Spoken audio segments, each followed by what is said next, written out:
Another way that we allow you to quickly find a design is to rename it. For example, if you were looking for a top treatment in an Empire Kingston style, and you were interested in this particular design happens to be very popular.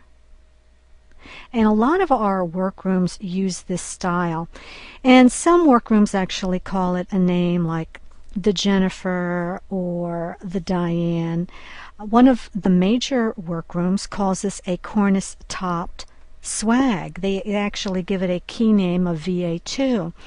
There's a pattern company that also calls this design the Murphy, and you can actually rename this.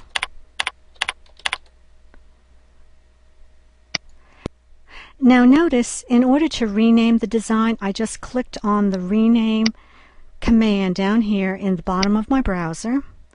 And if you look at the thumbnail in the browser up here, you will see that the treatment was renamed right here.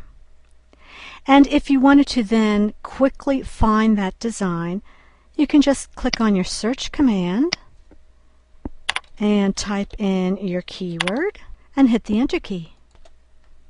And there, right here in the browser, you find the design that you were looking for.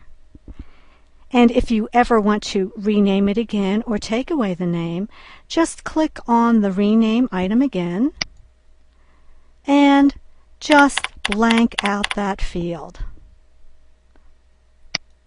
There. You can see that that treatment no longer has that name. It's that easy.